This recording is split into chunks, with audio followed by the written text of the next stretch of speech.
Okay, well, with that, it's time to get an update on the latest business headlines. We're joined in studio by our business editor, Stephen Carroll. Stephen, you've been looking at the measures announced by the French President Emmanuel Macron, and notably at how much they might cost. That's right, a hike in the minimum wage, scrapping taxes on overtime and for pensioners on low incomes, and encouraging companies to pay workers a tax-free bonus this Christmas. It's a significant package of measures announced by Emmanuel Macron, but they do come at a cost. Now, the junior budget minister has estimated the total cost of the package at between 8 and 10 billion euros.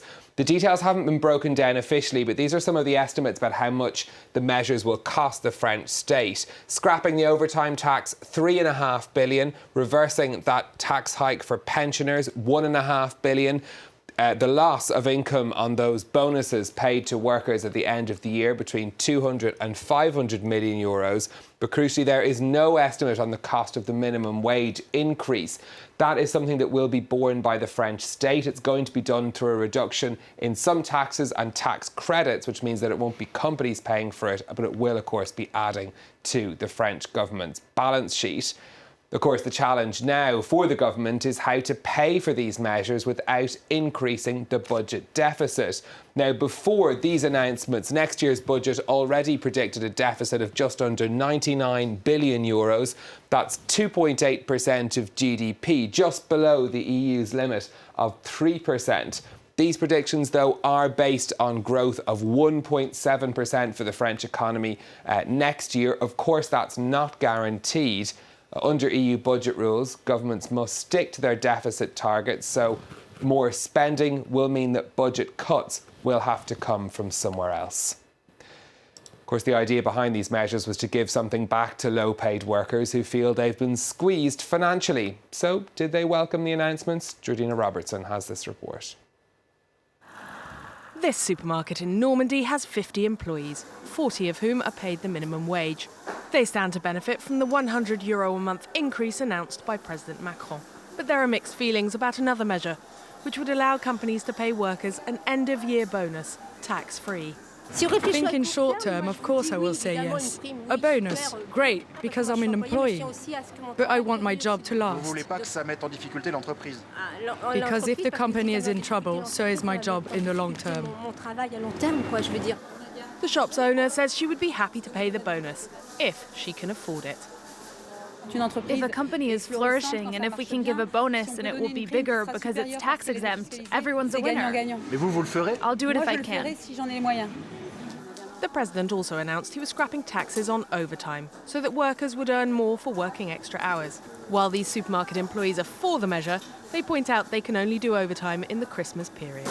If there's no customers, how do you think we will do the extra hours? If there was too much work and your boss asked you to come in on overtime, you do it. But not all companies can.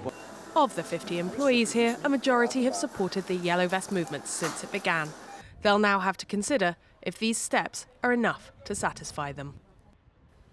The French advertising giant Publicis was among the first to say that it would pay that end-of-year bonus to staff after the president's speech. The company says it would pay €1,000 to all of its staff that earn less than €2,500 a month, but it is conditional on that law being passed to exempt the bonuses from tax. The Publicis drugstore on the Champs-Élysées was one of the businesses that had been damaged during the recent protests.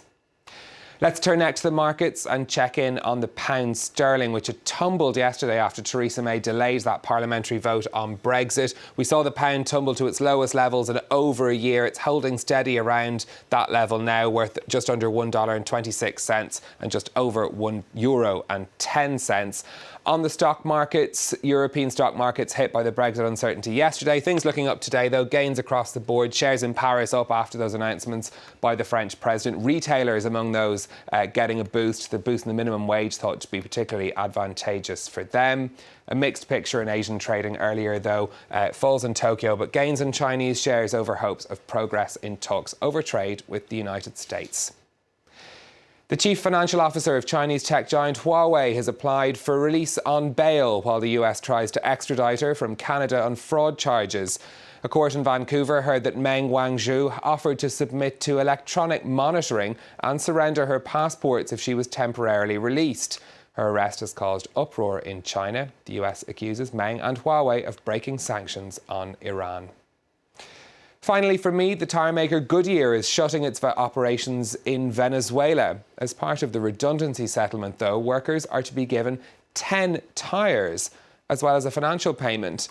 The tyre is highly valuable on the black market in Venezuela, reflecting the country's deep economic crisis, where it's claimed that inflation is as high as 1,000,000%.